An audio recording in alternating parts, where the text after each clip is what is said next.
Aleluia. Boa noite, irmãos. Graças e paz. Eu estou muito feliz de estar aqui com os irmãos novamente. Sempre que dá, eu estou aqui no Missão Cidade. E hoje estou feliz que posso estar compartilhando a palavra aqui com vocês. E é de Deus realmente, porque eu estava ali e eu estou passando por um momento de transição em Macaé. O pastor Rodrigo passou isso aqui já, e eu conversei com ele, com o Mastrângelo, com a esposa, que me receberam lá tão bem. E isso é algo assim que às vezes mexe um pouco com a gente, até acontecer, até é um período complicado, deixa a gente angustiado, aflito. E eu estava meio assim, eu ia falar isso, ia pedir para os irmãos estarem orando por mim, para estarem abençoando, ministrando paz, aquietar meu coração, E, enfim, os irmãos já oraram e abençoaram. Amém. Realmente é importante esse momento, como o pastor Rodrigo falou. Fico feliz de estar aqui por tudo que o PGL tem vivido. Eu vejo graça de Deus sobre vocês. Sabe, vocês estão vivendo um tempo favorável do Senhor. Deus é tremendo, Deus faz isso, Existem momentos que nós passamos, eu tenho certeza que não é diferente. Você deve estar passando por esse momento hoje. Pastor Rodrigo, Priscila, passaram por isso, eu tenho certeza. Momento que você fica chorando, Deus enche o teu coração de sonhos. Deus começa a falar coisas para você e você fala, Deus, não vai acontecer. Olha para mim, Deus, é impossível isso acontecer. E você crê, você fala, mas nas suas orações sozinhos com o Senhor, você chora, Deus, já passou, Deus, olha quanto tempo, não vai, Deus. E eu tenho certeza que por diversas vezes, quando eles estão aqui, eles devem olhar e falar com o Senhor, aconteceu, Deus. Caramba, Deus. Aconteceu e está acontecendo. Que existe um momento, entre a semeadura e a colheita.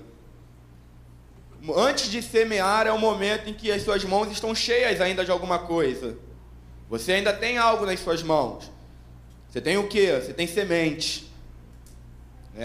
Mas você tem alguma coisa, você tem semente.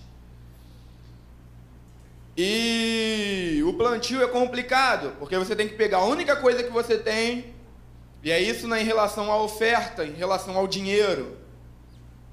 Você tem que pegar aquilo que você tem, que você olha, Deus, mas é a única coisa que eu tenho. E você tem que pegar isso e enterrar. E por um momento você fica sem nada. Por quê? Você plantou, então a semente que estava nas suas mãos, você lançou sobre a terra, você plantou, você não tem mais as sementes e você ainda não tem os frutos. Ou seja, você não tem nada. O agricultor tem que ficar pela fé. Deus, agora faz chover. Porque tudo que eu tinha, eu enterrei, tá aí. Tá no solo. Agora eu preciso de um milagre. E o cara que planta, a pessoa que trabalha com isso, os caras têm que ter muita fé. Porque não depende deles. Tudo que eles podiam fazer foi feito, cara. Tem que lançar a semente na terra e agora é esperar. Esperar o tempo. Sabe, é isso que Deus faz conosco. Esse momento. E cada coisa que nós plantamos, cada semente tem um tempo determinado para começar a crescer e então dar frutos. E o problema é o tempo de espera. É o tempo que leva, até aquilo que você plantou começar a crescer e poder dar fruto. É um tempo de espera. E é um tempo difícil. Mas depois também que você começa a ver, que saiu uma mudinha debaixo da terra. Cara, saiu uma mudinha, olha ali, eu estou vendo. Ainda não tem fruto, mas aquela mudinha já é o início, de uma árvore, já é o início de uma plantação, já é o início dos frutos. E hoje a gente está assim em Macaé. Hoje eu vejo só uma mudinha. Mas eu creio que essa mudinha vai crescer e vai dar frutos. Porque nós estamos esperando, sabe, o tempo do Senhor. Eu costumo dizer, eu tenho falado muito sobre vontade de Deus, né? E eu falo, Deus, eu não quero estar fora da sua vontade, sabe? Eu prefiro estar no aperto, mas estar na tua vontade, do que estar bem fora da tua vontade. Eu prefiro passar prova na tua vontade, do que viver em paz fora da tua vontade. E o lugar que Deus nos quer, o lugar onde acontecem as coisas, é na vontade de Deus. Esse é o lugar, sabe? É a presença de Deus. É a presença de Deus. A presença de Deus, quando Deus falou com Moisés, olha só, Moisés pede ao Senhor, Senhor, me mostra a tua glória. Quero ver a tua glória. E Deus fala, Moisés, você não vai poder ver minha glória, porque homem nenhum vai poder ver e sobreviver à visão da minha glória. Eu vou preparar um lugar aqui na rocha, vai ter uma fenda nessa rocha e eu vou te colocar nela, sabe? E a minha presença vai passar sobre você. Mas esse lugar na rocha é um lugar em Deus. É um lugar em Deus, é o lugar onde nós precisamos estar. Que faz a diferença na minha vida, na tua vida, o que faz diferença na igreja, sabe? É a presença de Deus sobre nós. É a presença. E a gente precisa tomar cuidado para não deixarmos essa presença passar. Precisamos tomar cuidado para ela não passar e nós ficarmos. Precisamos tomar cuidado para ela não parar e nós nos movermos. Porque às vezes a gente está acreditando as coisas ao lugar onde nós estamos, sabe? E não é o lugar, não tem nada a ver com o lugar onde você está. Tudo tem a ver com a presença que está sobre nós. E é sobre isso que eu quero falar um pouco. Abra sua Bíblia no livro de Êxodo.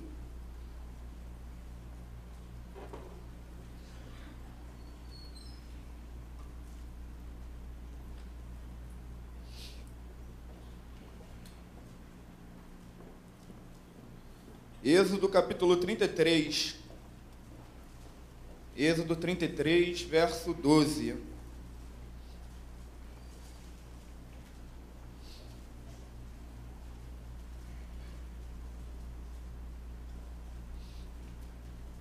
Amém? E Moisés disse ao Senhor, eis que tu me dizes, fazes subir a este povo, porém não me fazes saber a quem hás de enviar comigo. E tu disseste, conheço-te por teu nome, também achaste graças aos meus olhos. Agora, pois, se tenho achado graça aos teus olhos, rogo-te que agora me faças saber o teu caminho. Rogo-te que agora me faças saber o teu caminho. Moisés falando com o Senhor. E conhecer-te-ei, para que ache graça aos teus olhos. E atenta que esta nação é o teu povo. Disse, pois, irá a minha presença contigo para te fazer descansar. Então disse-lhe, se a tua presença não for conosco, não nos faça subir deste lugar. Como, pois, se saberá agora que tenho achado graça aos teus olhos e o teu povo? Acaso não é por andares tu conosco? E separados seremos, eu e o teu povo, de todo o povo que há sobre a face da terra? Então disse o Senhor a Moisés, farei também isto que tens dito, porquanto achaste graça aos meus olhos e te conheço pelo seu nome. Moisés diz para o Senhor, Senhor, olha só, se a tua presença não for conosco, não nos tira desse lugar. E que lugar era esse que Moisés estava? Moisés estava no deserto, no meio do nada. Só tinha areia e pedra. Era o que tinha.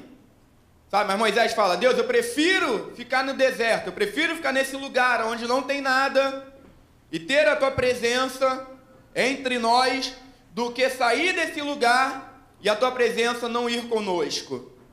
Eu prefiro o deserto contigo, sabe, do que as campinas sem o Senhor.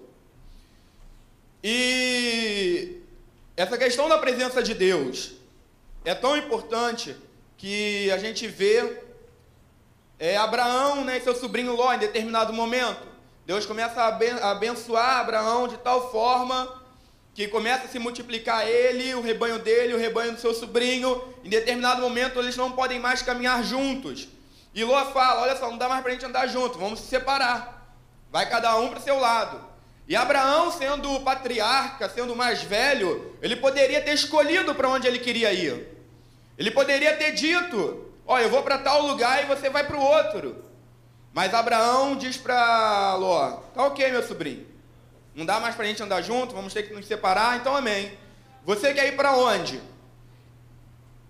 Abraão não se importava para onde ele iria, não se importava em qual direção ele teria que seguir, porque ele sabia que Deus estava com ele. Então ele falou assim, cara, para onde eu vou não importa, não interessa, Deus está comigo, e aonde eu for eu vou levar ele vai comigo. E Ló então cresce o olho, né, vê as campinas, fala, eu tenho rebanho, cara, eu tenho família, eu quero ir para as campinas, eu quero lugar verde. E Abraão então fala, então vai, pode ir para as campinas. E Abraão então vai na direção contrária, continua no deserto. E a gente conhece a história, Abraão no deserto prospera e multiplica, e Ló, por causa das campinas, vai parar dentro de Sodoma e Gomorra e acaba perdendo quase toda a sua família. Por causa do lugar, cara. Porque ele olhou, ele viu um lugar de pastos verdejantes e aquilo encheu os olhos dele. O que Ló não sabia é que Paulo vai dizer, né, em Coríntios, olha só, nós não andamos por vistas, nós andamos por fé. Não importa o que os meus olhos veem, não importa o lugar que está diante dos meus olhos, o que importa para mim é se Deus está comigo. Eu não me guio por vistas, sabe? Eu posso estar indo para um lugar cheio de pedra, eu posso estar indo para um lugar onde não tem nada, eu posso estar indo para o meio do deserto e as pessoas não vão entender, cara, o que você tem que fazer nesse lugar? Por que você está indo para o meio do deserto? Você está louco, você vai fazer o que lá? Lá não é lugar de ir, lá é lugar de voltar. Mas a presença que nós levamos conosco, essa presença vai fazer diferença no lugar onde nós estamos. E não é o lugar que nós estamos que vai fazer diferença sobre o que nós carregamos. Nós precisamos crer, você precisa crer naquilo que está sobre você, naquilo que você carrega, o que você leva, para onde você vai. Porque você pode ir para um lugar espaçoso, você pode ir para um lugar de pastos verdejantes e está vazio. E esse lugar vai gerar morte na tua vida. Ou você pode ir para um lugar deserto. E o próprio Deus faz isso com o povo dele, né? Deus tira o povo do Egito e leva para o deserto. Porque para Deus o deserto não era problema. Pô, cara, só sou senhor de tudo, eu faço todas as coisas, eu opero milagres. Para mim, eu não dependo de um lugar para abençoar vocês. Eu não dependo que vocês estejam num lugar verdejante, com rios, com cachoeiras. Eu não dependo disso. Sabe, vocês podem estar no meio do deserto, e no meio do deserto, no meio do nada, vocês serão o povo mais abençoado de todos. Porque vocês têm a mim, e não é o lugar que importa, é a minha presença sobre vocês. E Moisés soube disso. E ontem, né, na rede de homens, nós estávamos falando um pouco sobre isso, que homens que entendem, homens que buscam entendimento sobre o reino de Deus, sobre os céus, homens que estão com o coração nos céus, vão andar à frente do seu tempo. Sabe, Davi faz isso. Davi entende a graça antes da graça ser derramada. Por isso, quando Davi ele errava, quando Davi pecava, ele na presença de todos, para ele não importava, o cara era o rei. Para ele não importava isso, essa condição dele. Mas quando ele errava, rapidamente ele se lançava no chão, se prostrava com o rosto em terra, pedia perdão, lançava cinzas sobre a cabeça, se cobria com um pano de saco, arrependido, na presença de todos. E essa foi a diferença entre Davi e Saul. Quando Saul erra, Deus, dá uma ordem: Saul, você vai destruir os amalequitas, você vai acabar com tudo, você vai matar o gado, vai matar todo o povo, não vai sobrar nada. E Saul, como todo homem, tem uma brilhante ideia. Pô, eu posso fazer melhor. E eu tenho falado sobre isso, sobre vontade de Deus. Cara, a gente tem que fazer só o que Deus mandou. Você não tem que fazer menos do que Deus te mandou. E nem fazer mais do que Deus te mandou. Você tem que fazer exatamente só o que Deus mandou você fazer. E eu vi isso quando nós fomos fazer o retiro para moradores em situação de rua. E as pessoas vão me perguntar, mas e depois do retiro? Vocês vão levar ele para algum abrigo? Vocês têm um abrigo? Quando vocês vão fazer? Eu falei, cara, eu não sei depois. Deus não me mandou ver depois. Deus me mandou fazer um retiro. E é isso que eu vou fazer, eu vou fazer um retiro. Aí depois eles vão voltar para o mesmo lugar onde a gente pegou eles. Ah, mas cara, não tem mais. Eu não estou aqui para fazer nada além do que Deus mandou. Deus não me mandou pegar os caras e levar os caras para um abrigo. Deus me mandou levar eles para terem um dia de lazer. E é isso, e só isso que eu vou fazer. Se a tua consciência não entende, se você acha que eu estou fazendo pela metade, se você acha que eu estou fazendo mal feito, cara, é problema teu. Me importa obedecer a Deus. Deus mandou fazer um retiro, é um retiro que eu vou fazer. E acabou. E Saul, né, como esses caras que têm ideias que vão além de Deus... Né, Saul falou, pô, cara, Deus mandou matar tudo, mas espera aí, eu vou sacrificar aqui só o rei, né, cara? Para mostrar para os outros, ó, só Deus acabou com o exército dele, sobrou só o rei, só para vocês verem como meu Deus é poderoso. Eu vou poupar o rei e vou poupar só o melhor das ovelhas, né, que é para sacrificar a Deus. Vou poupar para dar para Deus, né? Uma boa ideia, cara, Deus não está nem aí para nossa boa ideia. Deus quer obediência. Só isso que ele quer, cara. Que você obedeça. Deus é simples, é a gente com as nossas ideias que complicamos. Nós que saímos inventando coisas, sabe? E Deus então levanta, manda Samuel repreender o rei. E quando Samuel vai repreender o rei, fala, cara, você fez o que Deus mandou? Fiz sim, Samuel. Ué, mas espera aí, cara, que mugido é esse que eu estou ouvindo? Que balido é esse de ovelha que eu estou ouvindo aí? Ah não, aquilo ali é porque eu poupei o melhor do gado para sacrificar a Deus. A gente vai fazer uma festa, vai dar tudo em sacrifício para Deus. Aí Samuel fala, olha só, melhor é obedecer do que sacrificar. Deus só quer tua obediência, Deus não quer teu sacrifício. E Samuel fala, olha só, porque você fez isso, o reino vai ser tomado das suas mãos. Mas Saul ficou preocupado com a honra dele. E mesmo assim, mesmo diante dessa sentença do profeta, Saul diz, não, mas olha só, vem cá então, o Samuel, e sai comigo à frente do povo, para o povo ver, né, que o profeta simbolizava a presença de Deus, a vontade de Deus. Então Saul fala, Samuel, vem comigo, só para o povo ver que você continua ao meu lado. Não houve arrependimento em Saul. Ele não se arrependeu do que ele fez. Mesmo estando errado, mesmo perdendo, sabe, o reinado, perdendo o governo, ele ainda pede para que Samuel saia do lado dele, para que honre a presença dele diante do povo.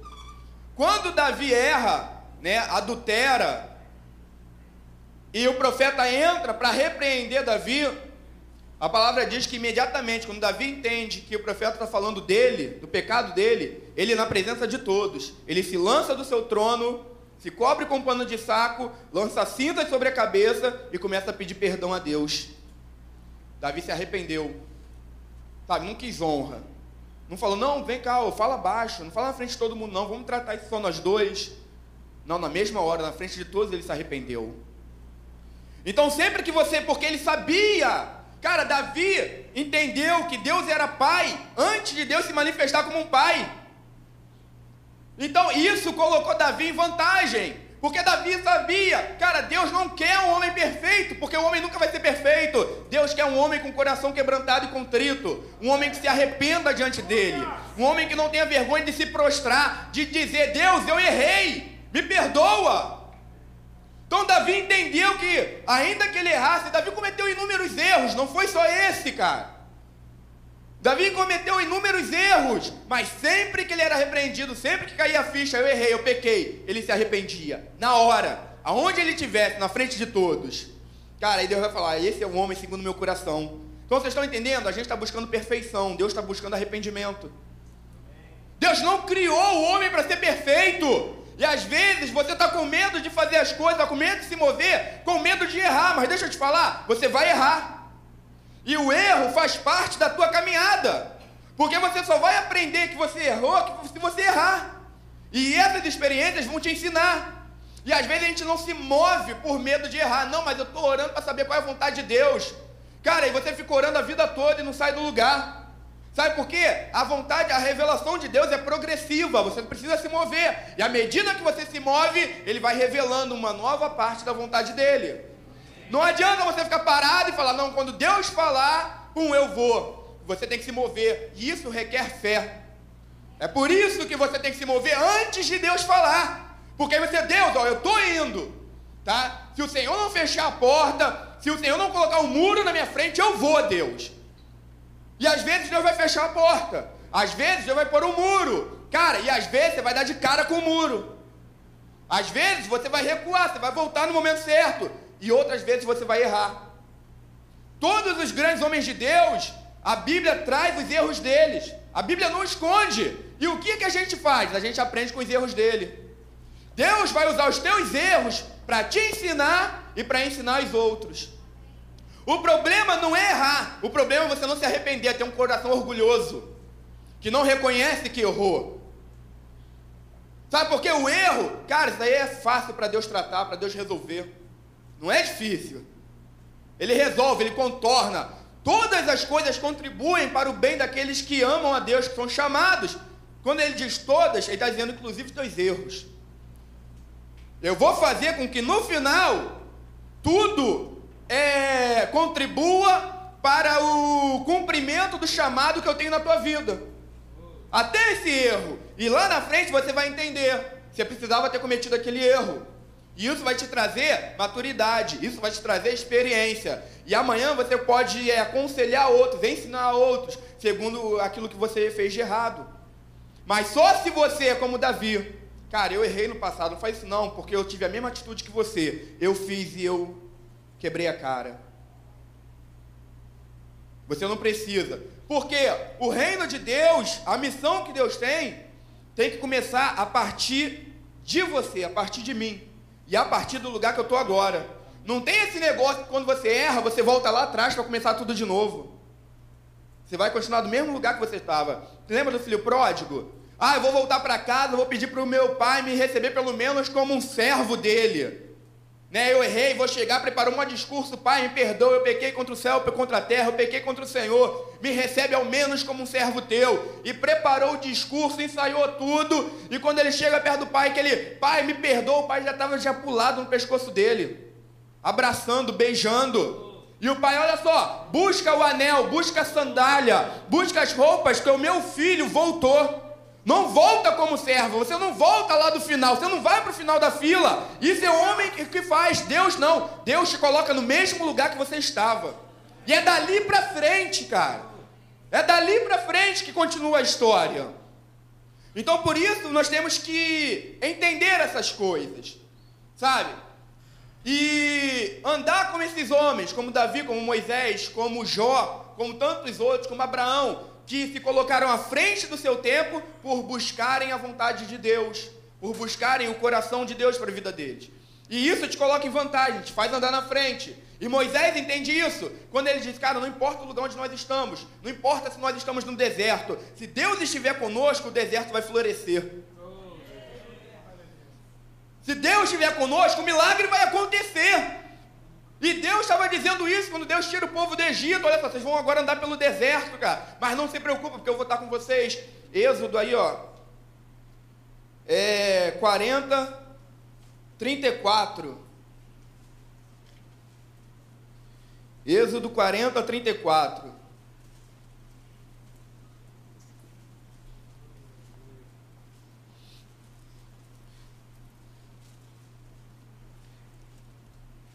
Êxodo capítulo 40, verso 34. Então a nuvem cobriu a tenda da congregação, e a glória do Senhor encheu o tabernáculo, de maneira que Moisés não podia entrar na tenda da congregação, porquanto a nuvem ficava sobre ela, e a glória do Senhor enchia o tabernáculo. Quando, pois, a nuvem se levantava de sobre o tabernáculo, então os filhos de Israel caminhavam em todas as suas jornadas. Se a nuvem, porém, não se levantava, não caminhavam, até o dia em que ela se levantava.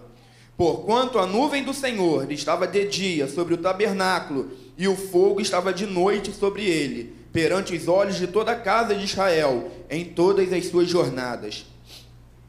Se a nuvem, porém, não se levantava, não caminhavam, até o dia em que ela se levantava.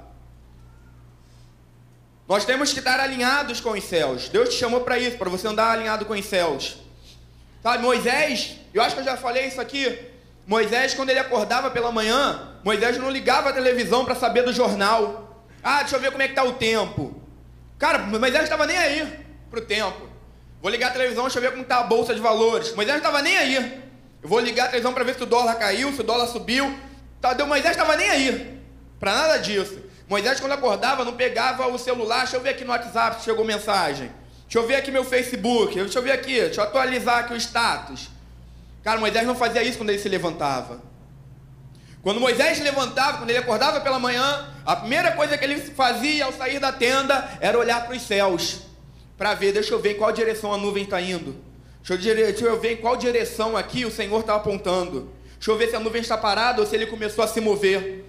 Sabe por quê? Moisés se movia de acordo com a movimentação dos céus. Eram os céus que guiavam Moisés sobre a terra. Eram os céus que influenciavam a vida de Moisés. Não era o mercado financeiro. Não era a alta do dólar. Não era o desemprego. Moisés não estava nem aí para a crise asiática.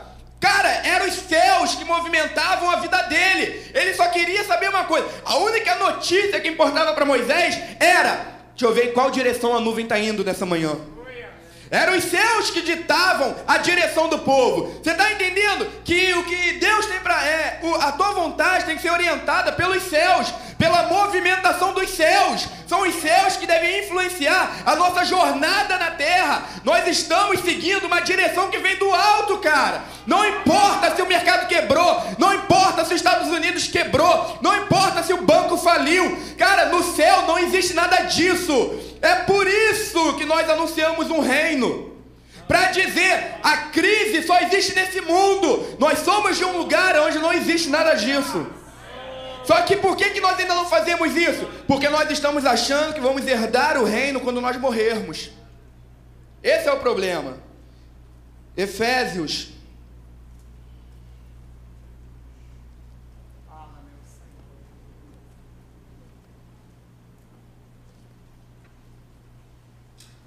Amados, tem alguns textos para nós lermos, então eu vou correr, tá?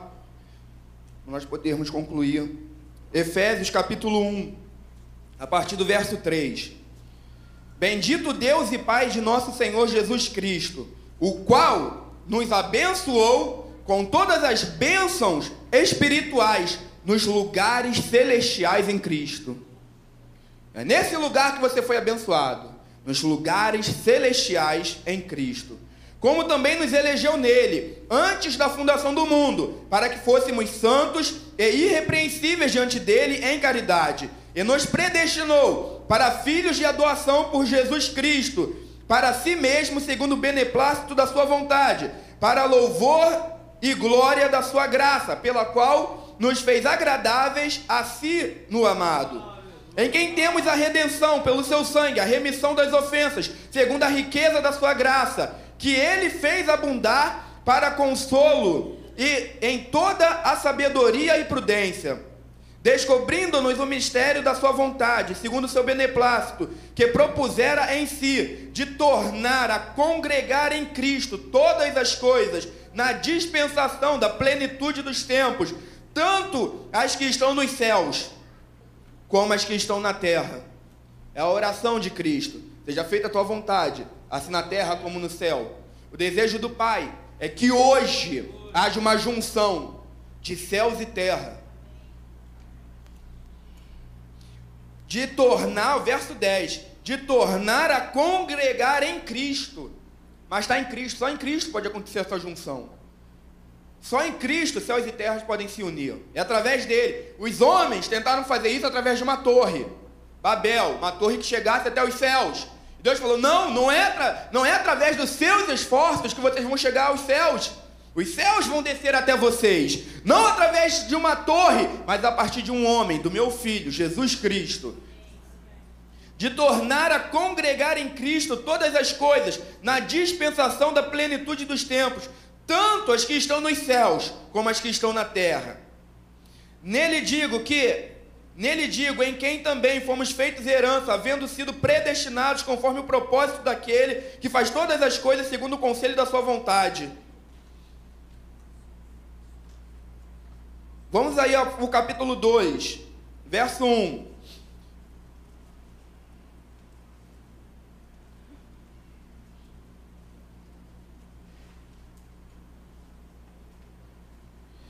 E vos vivificou, estando vós mortos em ofensas e pecados, em que noutro tempo andaste, segundo o curso deste mundo, segundo o príncipe das potestades do ar, do espírito que agora opera nos filhos da desobediência, entre os quais todos nós também andávamos nos desejos da nossa carne, fazendo a vontade da carne e dos pensamentos, e éramos, por natureza, filhos da ira, como os outros também.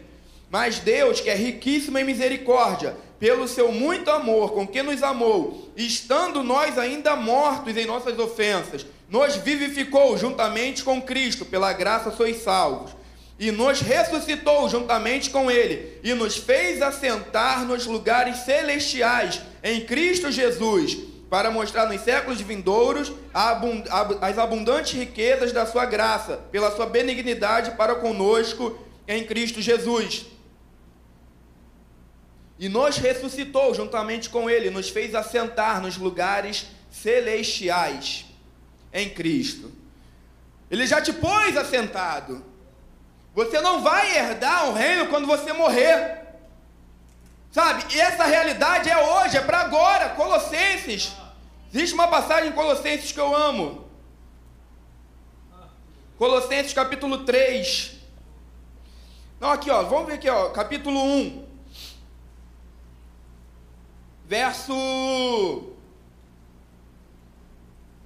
14. Não, verso 13.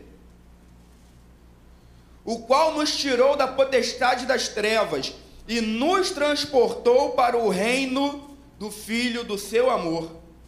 O qual nos tirou da potestade das trevas e nos transportou para o reino do Filho do seu amor. Capítulo 3, verso 1 de Colossenses. Portanto, se já ressuscitastes com Cristo, buscai as coisas que são de cima, onde Cristo está assentado à destra de Deus. Pensai nas coisas que são de cima, e não nas que são da terra, porque diga já, porque já estáis mortos, e a vossa vida escondida com Cristo em Deus. Paulo entende isso, eu não vou morrer, eu já morri, cara. Para esse mundo, nesse mundo eu já morri, eu já estou morto. Não é que eu vou morrer, eu já morri. E porque eu já morri, eu também já ressuscitei em Cristo Jesus. Então eu já estou assentado. Não é amanhã, quando meu corpo morrer, que eu vou herdar o reino, que eu vou estar assentado acima de todo principado e potestade. Eu morri quando eu entreguei a vida para Ele. Eu morri para esse mundo. Eu não pertenço mais a esse mundo. E porque eu morri nesse mundo, eu agora ressuscitei em um reino. E eu sou de lá. E Paulo vai dizer, né, em Coríntios, olha só, hoje nós estamos nesse mundo como embaixadores. Cara, quem é o embaixador?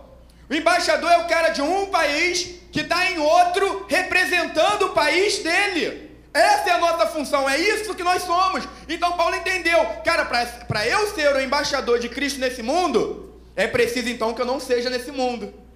Porque o embaixador não exerce a sua função no país de origem dele, é em outro. Cara, e Paulo diz que nós somos embaixadores. Você está esperando o quê? Tu já morreu, cara.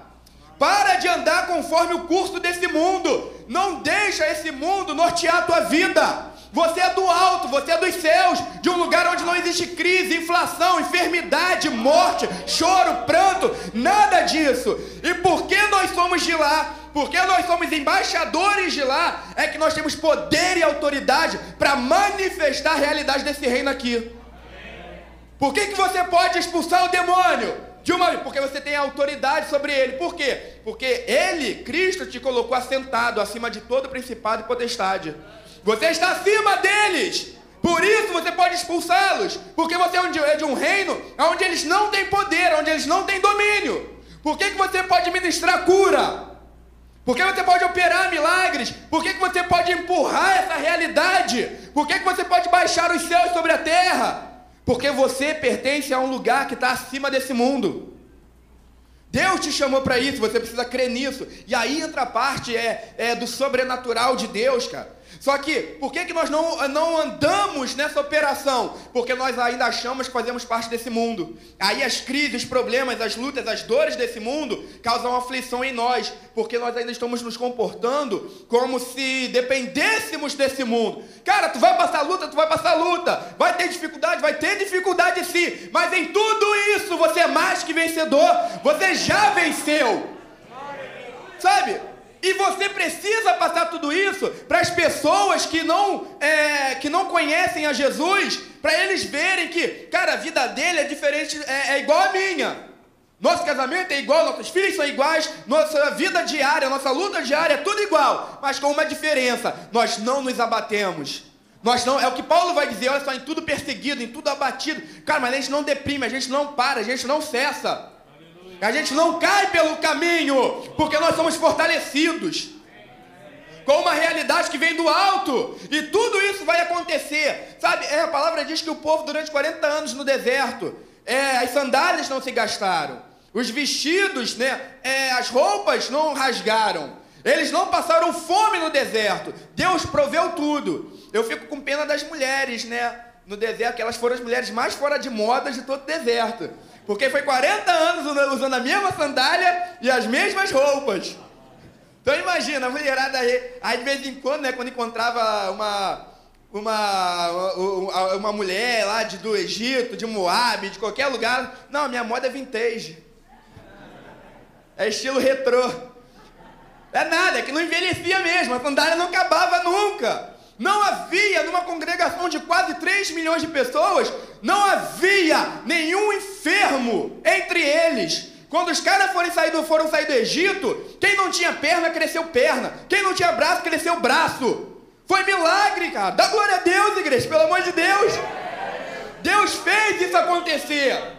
Sabe? Deus fez isso, não havia, a palavra diz, não havia enfermo entre eles. Porque Deus estava com eles. Eu gosto das pragas do Egito, quando começa a vir aquelas pragas, e na parte que tem lá escuridão em toda a terra do Egito, aí você vai ler que em Gósen, onde ficava o povo de Israel, onde morava o povo de Israel, havia luz. Mas isso é profético. Toda a terra do Egito estava na escuridão. Mas no lugar, em Gósen, onde morava o povo judeu, havia luz.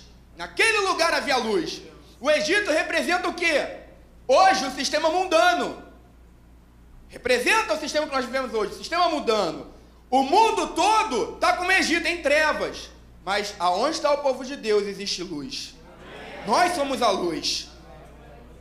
Agora nós precisamos começar a nos mover para que se cumpra a profecia que se cumpriu na vida de Cristo. Algumas pessoas, algumas linhas teológicas dizem, não, isso aconteceu, se cumpriu em Cristo, acabou. Eu não creio dessa forma. Eu creio que existe uma continuação, sabe? Mateus capítulo 4 vai falar assim, e o povo que estava em trevas viu uma grande luz brilhar. Isso fazendo referência a Isaías. É uma profecia de Isaías, falando sobre a vinda do Messias. E Cristo iniciou o seu ministério na Galileia, Galileia dos gentios, Galileia das nações, um lugar portuário, uma zona portuária, onde tinha pessoas de várias partes do mundo, por isso era chamada Galileia das nações. E Cristo inicia ali naquele lugar. Era um lugar onde os judeus não gostavam. Por quê? Justamente por causa do alto número de ímpios, de gentios que se encontravam naquele lugar, fazendo negócios, vendendo, comprando, fazendo escambo, tudo isso. Então os judeus não gostavam de estar ali, não gostavam de ali, não gostavam nem mesmo dos irmãos deles que nasciam na Galileia das nações, por ser um lugar muito desprezível para eles, por ter todo esse tipo de gente. Mas Cristo, quando vem, ele inicia o seu ministério, Mateus 4, na Galileia das nações. Porque ele está dizendo, cara, eu vim para esses, eu não vim para vocês que são bonitinhos, que são certinhos, que são religiosos. Eu vim para quem não vale nada, cara. Eu vim para prostituta, viciado, drogado, vagabundo. É eles que precisam de mim. Vocês precisam entender isso. E ele inicia ali, aí se cumpre a profecia. O povo que andava em trevas vê uma grande luz. Quem é a grande luz? Jesus Cristo. Cara, e hoje nós somos essa luz no mundo. Se Cristo iniciou o ministério dele nesse lugar, por que nós vamos ficar em lugar diferente? Cara, a luz tem que brilhar onde há escuridão, onde está trevas. Você precisa invadir as trevas com a luz que está em você. Para que esse povo que está em trevas veja essa grande luz. Sabe, nós temos tentado fazer isso. Através do projeto Raab. Através do trabalho que nós fazemos nas ruas com os moradores que estão em situação de rua, nós temos tentado levar à luz um evangelho, sabe, que fala de compaixão, que fala de graça, que fala de amor. A gente como homem, né, quando a gente olha para uns caras desses, a gente costuma dizer, dá uma chance para ele. Ou então a gente fala, eu vou te dar a segunda chance. Cara, mas Cristo, quando olha para eles, Cristo fala, eu vou te dar 70 vezes 7 chances. Para você se levantar e caminhar. É isso que eu vou fazer na tua vida. Sabe, a gente tem tentado levar a presença de Deus para esses lugares. Porque a gente tem descoberto que existem pessoas preciosas. Que só estão esperando um abraço, cara. Eles não estão querendo muito, eles estão querendo um abraço.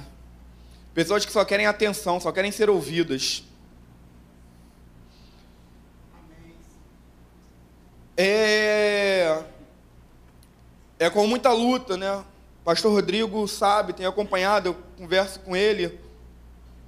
E às vezes me dói, porque eu não posso fazer mais do que eu tenho feito. A gente faz um trabalho nas escolas públicas, escolas estaduais, em Macaé. E umas 2 semanas atrás eu estava em um CIEP. A gente faz um trabalho de palestras. Nós entramos nas escolas e ficamos na escola durante uma semana. E cada dia nós ministramos uma palestra. E essa última agora, alguns professores faltaram. E eu acabei tendo que ministrar 3 palestras. E são 2 de dia, 2 à tarde e 2 à noite. 2 de dia, 2 à tarde e 2 à noite. Para fazer com todos os alunos. E foi bom, porque eu pude ter um tempo maior na escola. E com isso pude conversar com a diretora. E conversando com ela, ela começou a me contar como que é o dia dela na escola. Começou a me contar de alunos que ela perdeu para o tráfico com 13, 14 anos.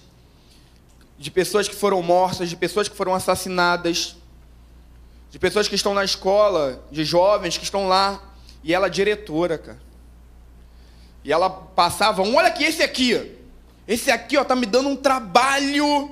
A mãe dele já veio aqui, a mãe dele não sabe mais o que fazer, e ele tá dando dor de cabeça. Eu já falei com ele que se ele não mudar a vida dele, ele vai morrer. Igual morreu o primo dele, igual morreu o irmão dele, igual morreu o amigo dele que estudava aqui.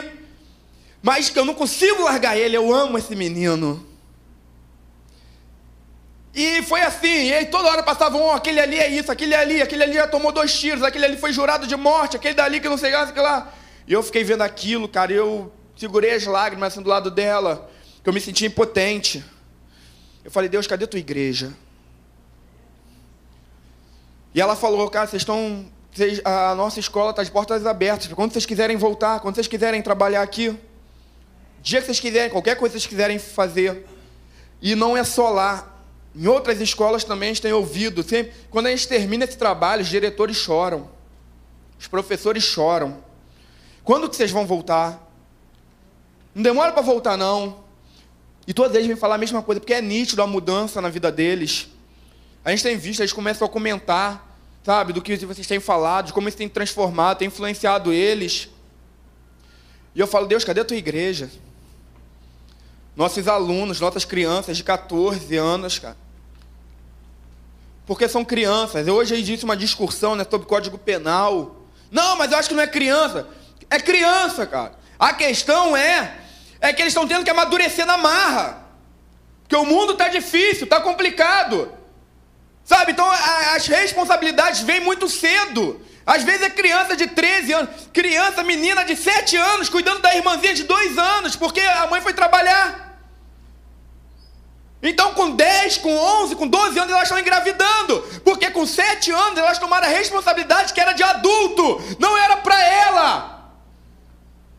Cara, e a igreja está brincando, está apática, está achando que avivamento é ir para a direita e para a esquerda. A igreja está gritando, dizendo que avivamento é isso. E as pessoas, as crianças estão morrendo nas ruas, nas escolas, nas nossas calçadas, nas nossas comunidades, nas favelas. E a igreja não entra nesses lugares. Sabe por quê? Porque as pessoas estão entrando dentro dela. Ela não está nem aí. Amados, eu falo igreja, né, de uma forma geral. Tá? Porque eu sei que vocês aqui têm trabalhado, nós em Macaé temos trabalhado, eu tenho conhecido pessoas que têm trabalhado, mas é de uma forma geral, e nós sabemos disso, né? E eu fiquei ouvindo aquela mulher falar, ó Deus, o que eu tenho feito? E me revoltou, sabe? Porque eu falei, Deus, me dá uma mega igreja, igual tem na minha cidade, igreja de 4.000 pessoas. Falei, Deus, me dá 4.000 pessoas. Me dá 4.000 pessoas e Macaé nunca mais vai ser a mesma. Me dá 4.000 pessoas, eu vou colocar aquela cidade de perna pro ar, cara. Vou bagunçar aquela cidade.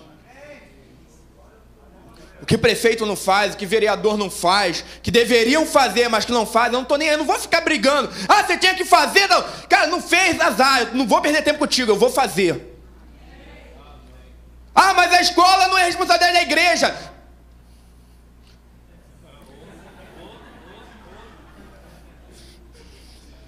Tudo é responsabilidade da igreja. A cidade é responsabilidade da igreja.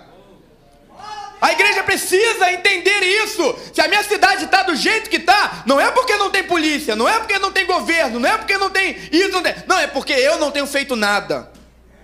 Eu vou orar, eu vou invadir as ruas, eu vou me mover. Cara, eu vou ganhar esses caras para Jesus, eu vou tirar as crianças da rua. As crianças no meu bairro não vão ficar sendo aviãozinho, não vão ficar servindo aí de vapor para o tráfico. Eu vou colocar elas dentro da igreja, elas vão aprender, elas vão estudar, elas vão ter curso, elas vão ter lazer, elas vão brincar dentro da igreja, na segurança da igreja. Sabe, a igreja vai ter uma creche, a igreja vai ter uma escola. Não, mãe, não precisa deixar a de 7 cuidando da de 2, não. Pega as duas e coloca aqui, a igreja tem uma creche, vai cuidar dos seus filhos. Porque quantas igrejas nós temos visto? Quantas igrejas existem? E por que que a cidade não muda? Porque existem muitas igrejas, mas muito pouca influência da igreja. E a igreja foi chamada para influenciar, amados. Sabe? A igreja precisa entender isso. A igreja foi chamada para influenciar, para ditar a tendência, para ditar comportamento. A igreja foi chamada para fazer isso. Sabe, aquele povo santo, aquele povo que não se corrompe. Só que o nosso testemunho não tem sido esse, de santidade. Sabe? O nosso testemunho tem sido de um povo que é corrupto, que se corrompe fácil, de um povo que só é santo dentro da igreja. E o Luiz Hermínio fala isso, um povo que só quer ser o melhor dentro da igreja. Quer ser o que toca melhor, quer ser o que prega melhor, o que ora melhor, sabe, o que canta melhor, mas no trabalho nós não queremos ser os melhores empregados, os melhores funcionários. Nós somos aqueles que chegamos atrasados, que quando vai ter que ficar 10 minutos depois do horário, meia hora depois do horário, a gente é o primeiro a reclamar. Não, mas eu não posso. Ah, por que mais meia hora? E a gente tem que procurar ser o melhor em tudo, cara. Em tudo. Você tem que procurar ser melhor em tudo. Você tem que entender que você é espelho. Quem, o que, qual é a imagem que as pessoas têm de você? Sabe por quê? Nós temos uma responsabilidade, cara. O evangelho não é palavra, o evangelho não é pregação. Isso aqui, cara, é fácil de fazer. Isso aqui, você estuda a palavra, você lê um livro, você faz uma faculdade, faz um seminário, tu sobe aqui, tu vai fazer melhor que eu. Só que o evangelho não é palavra, e Cristo mostrou isso. Sabe por quê? Se o evangelho fosse palavra, Cristo não descia ao mundo. Porque Deus falou, haja luz, e a luz foi feita. Aleluia. Você está entendendo? Se o evangelho fosse só palavras, Deus ia continuar falando. Haja libertação, haja redenção, haja remissão, haja paciência para aturar esses caras que eu criei. Mas evangelho não é palavra, cara, evangelho é ação.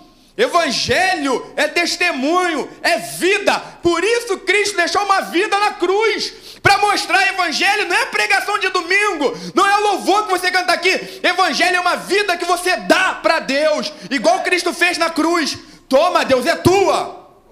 Eu te dou a minha vida. Ninguém tira de mim, eu dou. Toma, é tua. E é isso que tem que fazer, cara. Tem gente que está dando dinheiro, porque é mais fácil dar dinheiro do que dar a vida. Custa menos dar dinheiro do que dar vida. Mas deixa eu te falar, Deus não quer teu dinheiro, cara. Deus quer tua vida. Deus não quer teu bolso. Deus quer teu coração. A oferta tem que ser você.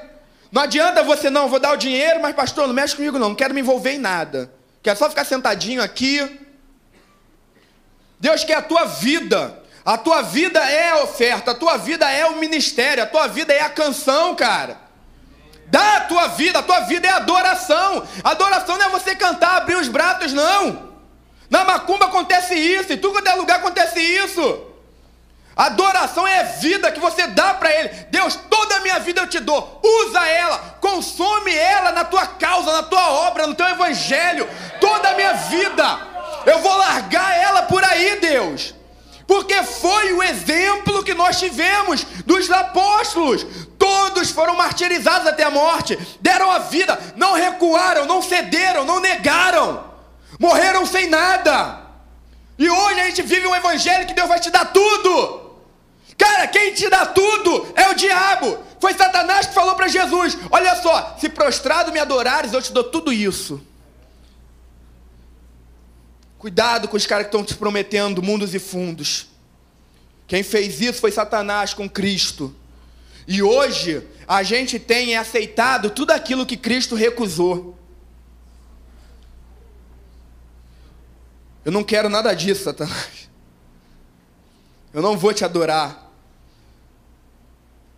Eu não quero. Como eu disse ontem, o reino de Deus não negocia valores. Cara, eu não busco, sabe, buscar primeiro o meu reino, a minha justiça. Todo o resto vai ser acrescentado.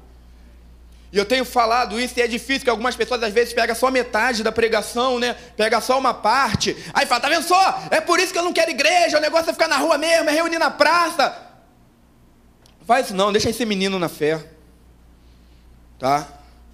E eu tenho falado, eu quero uma igreja que tenha dinheiro. Eu quero uma igreja que tenha 1000. Igual eu falei aqui, eu quero uma igreja que tenha 4.000 pessoas. Sabe, porque eu quero ter uma casa para abrigar moradores de rua. Eu quero ter uma casa para abrigar garotas que se prostituem. Doeu meu coração, porque eu tive que colocar eles no ônibus e devolver para a rua. Graças a Deus, porque igual eu falei, eu vou fazer só o retiro. Mas quando você faz só o que Deus mandou, Deus prepara o resto. Aí apareceu um irmão abençoado. Até que teve contato já, né, com o pastor Rodrigo, o Rildo. E falou, não, olha só, eu trabalho com 4 casas de recuperação. Quem quiser sair da rua, você pode mandar lá para mim. Por quê? Agora eu não procurei, eu não fui atrás. O cara foi na minha porta me procurar, implorou. Olha só, quem quiser, me liga. Eu venho aqui, eu busco o cara. E o pastor Rodrigo sabe que é verdade. O pastor Rodrigo já está levando um para lá. Talvez se eu tivesse caído na pilha dos outros, eu tivesse ido procurar lugar.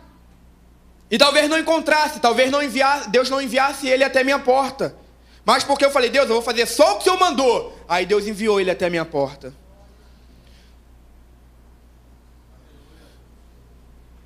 É isso que Deus faz, é essas coisas que Deus faz.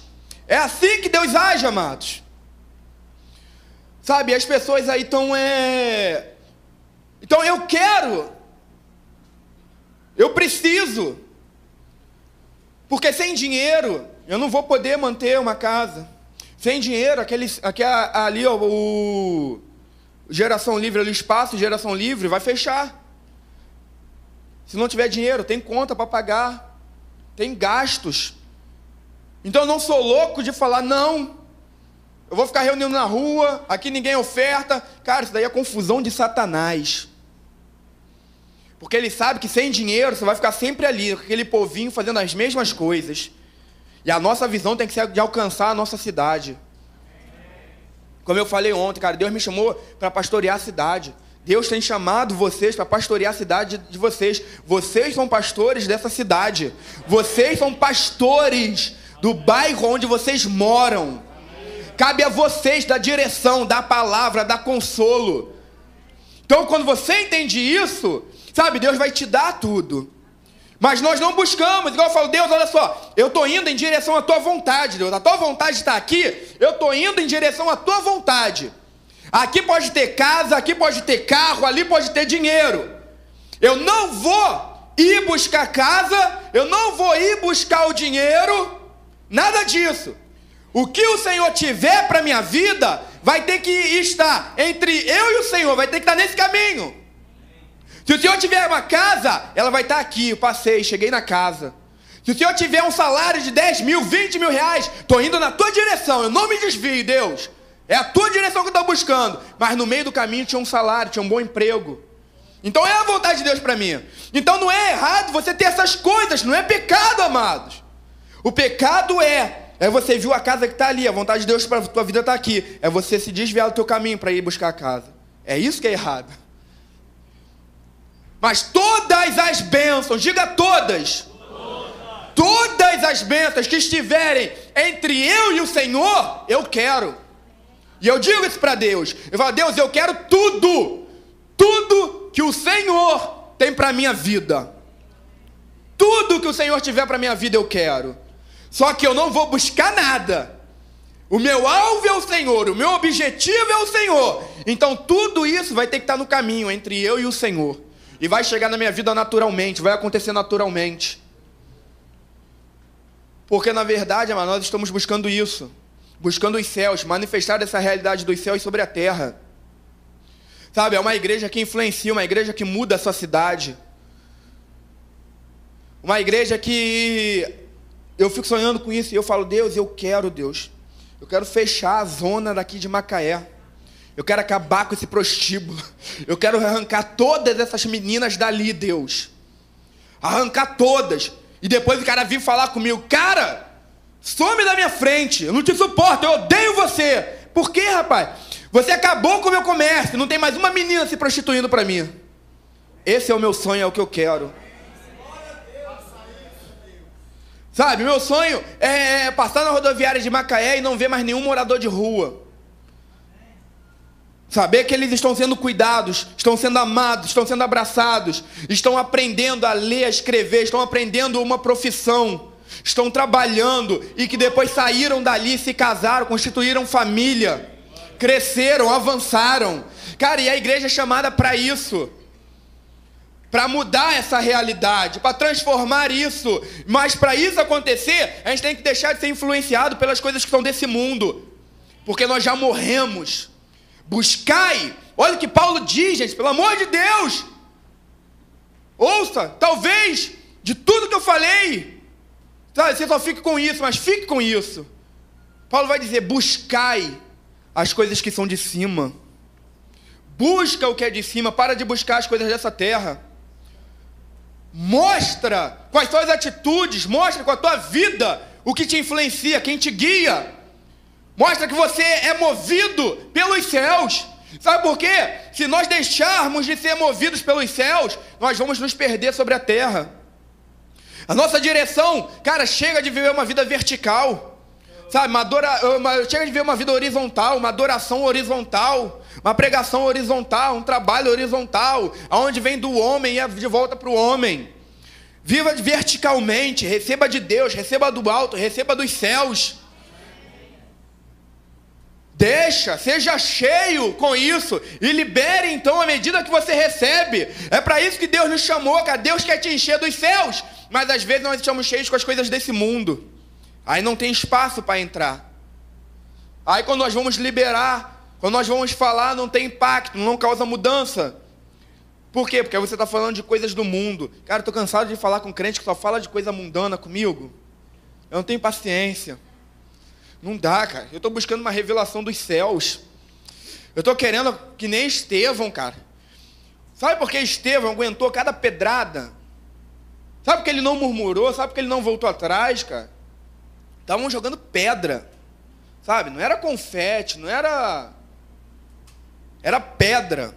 E no meio daquilo tudo, Estevão olhando para os céus, e Estevão vê os céus abertos. É uma visão dos céus abertos que vai nos manter firme em meio a todas as pedradas que nós levamos.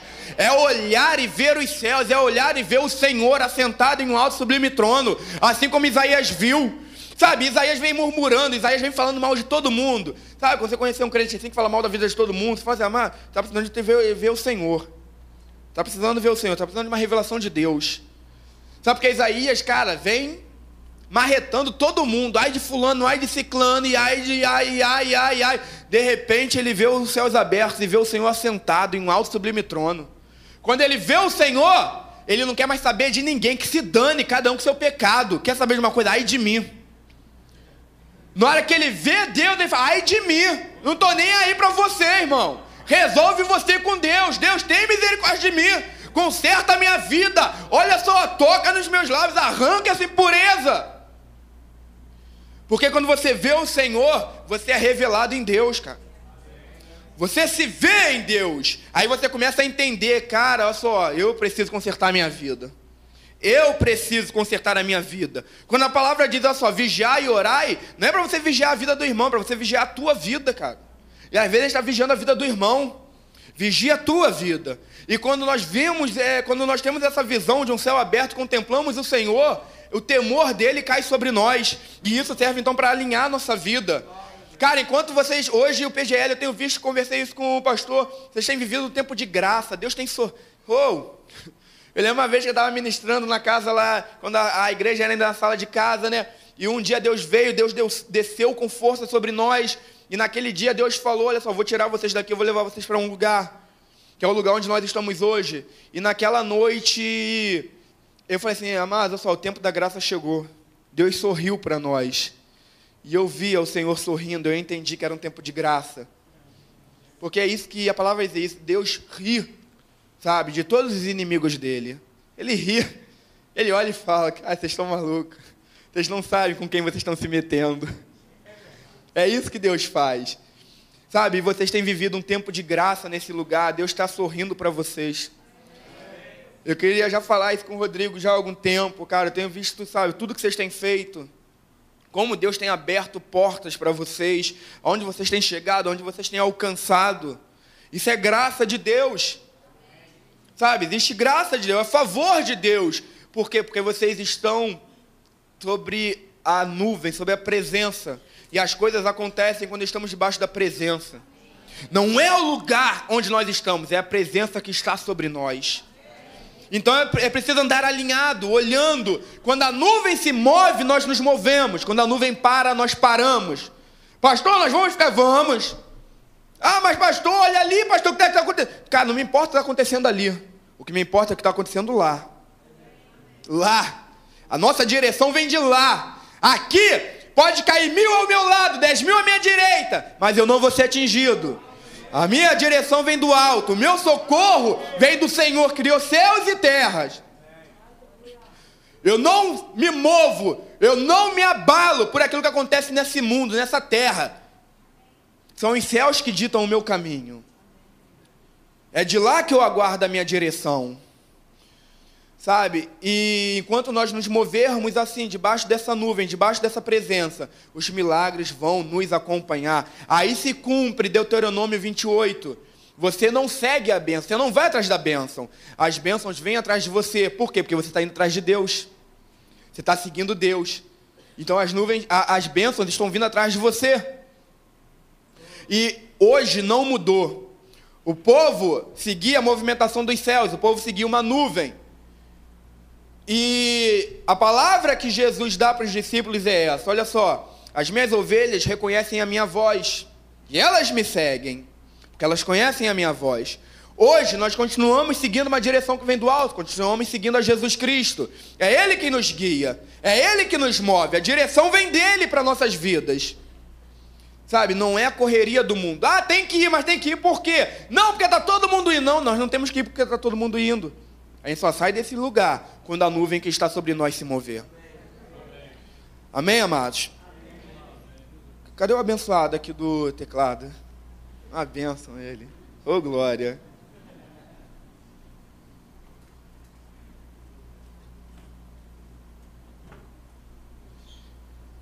Amados, e eu digo isso porque é o que nós temos vivido em Macaé, sabe? E eu tenho repetido isso e às vezes é chato. Na verdade, assim, eu só tenho uma palavra. Hoje eu estava ali clamando a Deus, Deus me dá uma palavra diferente, porque a palavra que eu tenho é a palavra que eu ministrei aqui no Missão Cidade. Só tem aquela palavra. Eu falei, mas eu já ministrei aqui, Deus. Me dá, pelo amor de Deus, me dá outra palavra, Deus. Mas é porque é a palavra que eu tenho vivido, que nós temos vivido em Macaé. E eu tenho falado a mesma coisa, e às vezes parece ser repetitivo, né? E às vezes eu não quero falar, mas Deus fala assim, fala, cara, fala porque eles ainda não ouviram. Você já falou isso em todos os lugares que você passou, mas aqui você não falou, então fala. E quando eu falo, não é para mim vai descer também. Eu falo como despertamento, porque alguns irmãos têm sido despertados. Sabe, eu estava ministrando numa grande igreja aqui na Vila da Penha, e foi uma palavra muito dura. Foi a palavra que eu tenho pregado. E foi uma palavra muito dura. E acabou o culto, eu fiquei mal. Porque eu falei, Deus, ninguém aqui me conhecia.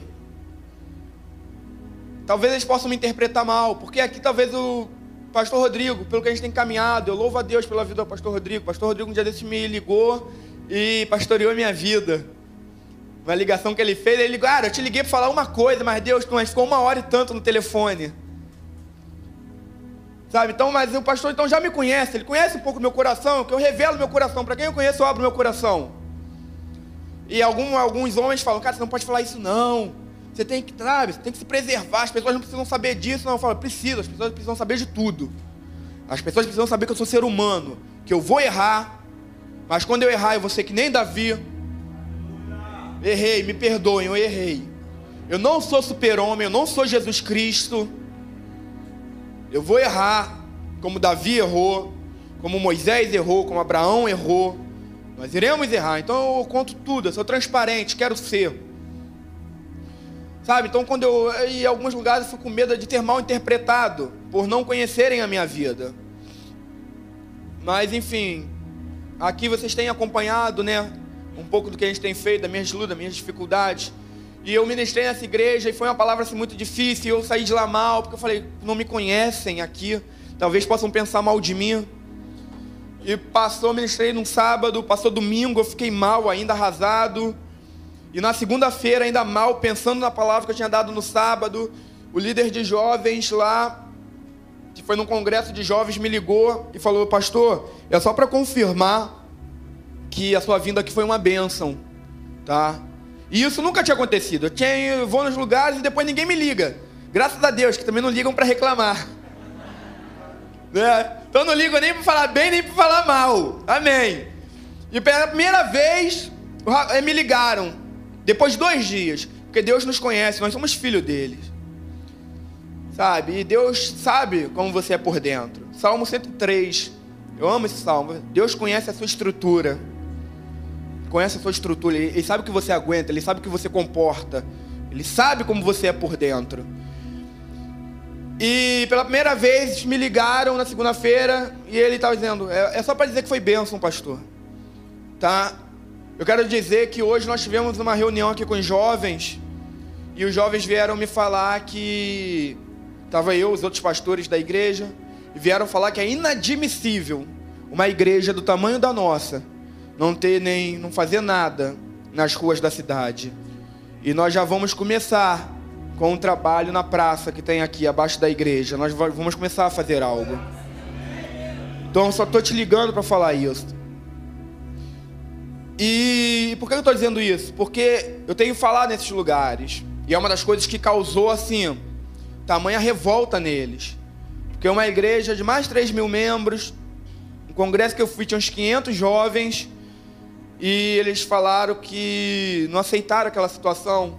Porque uma das coisas que eu tenho falado é, nós temos feito tudo o que fazemos, não é muito, eu queria fazer muito mais, mas tudo que nós temos feito com uma igreja de 10 pessoas. Agora, graças a Deus, domingo passado chegaram mais 3. Ainda bem que foram 3, né? Senão ia ficar 2, aí eu confundi com o G12.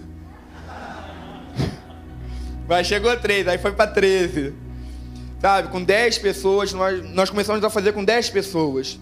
E em alguns lugares eu tenho visto pastores dizendo, gente, para mim é uma vergonha Eu não sabia que a igreja do pastor Alain fazia tudo isso com 10 pessoas. E aqui nós temos 100, aqui nós temos 200 e nós não fazemos nada. Não é a quantidade de pessoas, não é o lugar. A diferença é estar debaixo da nuvem de glória de Deus. Porque as sandálias não gastaram, os vestidos não envelheceram, não faltou comida, ninguém ficou enfermo. Não era por causa do lugar, porque eles estavam no meio do deserto, no meio do nada. O que fez todos esses milagres não era o que estava ao redor deles, era o que estava acima deles. Era a presença de Deus sobre eles. A presença de Deus sobre nós vai operar milagres em nós e através de nós. Você não precisa ter muito, você só precisa estar na vontade de Deus. E tudo que nós temos feito, despertamento, eu vejo pessoas hoje de diversas partes do Brasil entrando em contato comigo. Alan, eu quero ir para o Projeto Rab. Alan, vem cá, eu vou te trazer aqui, eu quero que você ensine pra gente. E eu falo, Deus... E algumas pessoas falando, né? Eu quero ir na igreja de vocês, eu quero conhecer a igreja de vocês. E eu oro e falo, Deus, não deixa vir não, em nome de Jesus. Não deixa vir, porque vai chegar na igreja, é uma sala, é menor que isso aqui, ó. É menor que isso aqui a igreja. E é uma sala comercial. Nós não temos caixa de som. É aquela caixa, sabe? Que você liga o microfone na caixa, o violão na caixa. É a caixa assim que você leva pra praça pra fazer evangelismo, e é o que nós temos. E eu falo, estão achando que a gente tem maior estrutura, estão achando que a gente tem... Às vezes as pessoas acham que eu sou pastor de uma mega igreja. Mas não é, cara, é porque assim como o Rodrigo tem falado comigo, ó, Deus tem nos dado um povo abençoado. E o Rodrigo tem falado, hoje ele estava confidenciando isso comigo pela tarde. Eu sou grato pelas pessoas que têm se chegado naquele lugar. Porque as pessoas fazem a diferença, não é estrutura, somos nós. O que move o reino não é estrutura, são homens, são mulheres. Somos nós que movemos o reino de Deus. Não confie em estrutura. Nós não dependemos de estrutura. Cristo não tinha um microfone, Cristo não tinha uma caixa de som. Ele tinha uma vida para viver. É a tua vida, é quem você é. Com os erros que você tem, com as qualidades, com os defeitos, tudo isso é a tua vida que movimenta esse reino. Sabe? Então eu falo, Deus, não deixa vir não, Deus. Porque vai chegar aqui e vai falar, é isso? É isso, cara.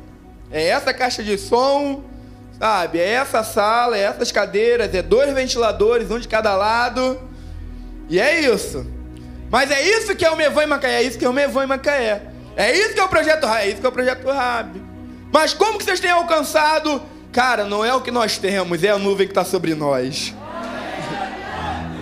É a graça, é o favor.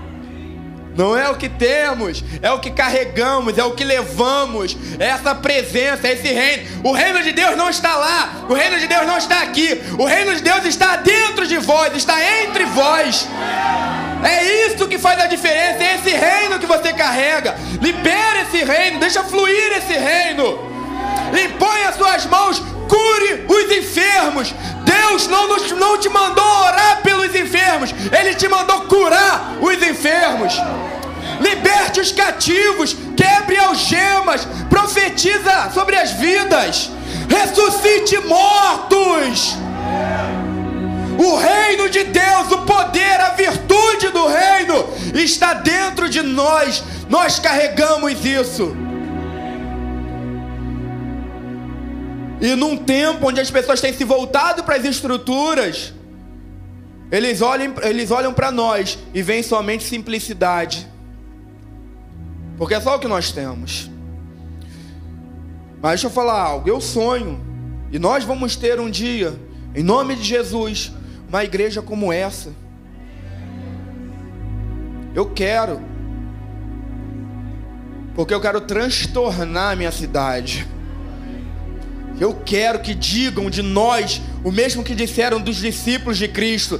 Aqueles que têm transtornado o mundo chegaram nesse lugar. Para isso Ele te ungiu, para isso Ele te encheu de poder. Não é para você ir para a esquerda e para a direita, existe mais que isso, amados. Se coloque de pé em nome de Jesus. Vamos adorar o Senhor. Vamos clamar a Ele agora com tudo que temos. Vamos clamar a Ele para que Ele venha, para que Ele se revele a nós.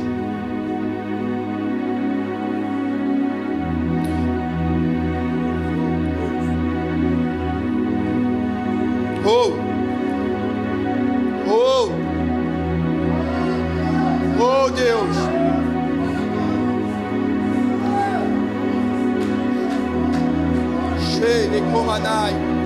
Amado, se você quiser, saia do seu lugar, venha até aqui na frente. Se você sentir no teu coração, venha aqui na frente. Eu quero liberar sobre a tua vida, eu quero ministrar sobre a tua vida. Quero liberar os céus sobre você, pedir para que você seja cheio dos céus. Deixa os céus encher a tua vida.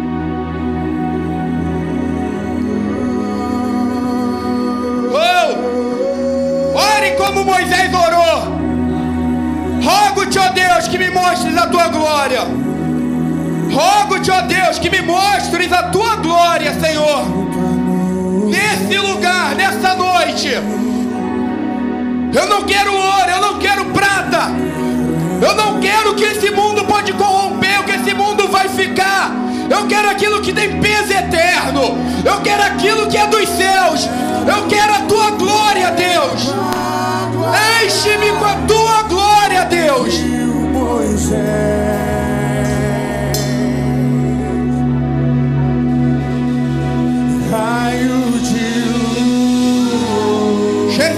Seja cheio. Entra com os céus em nós. Entra com os céus. Entra com a realidade dos céus em nós, ó Deus.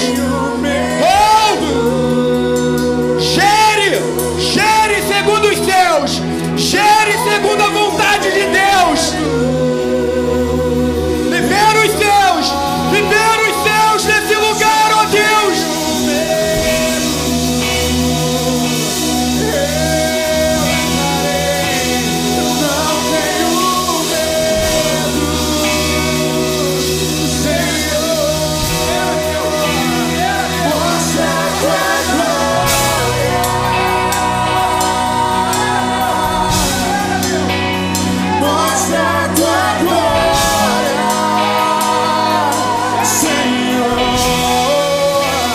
Mostra a tua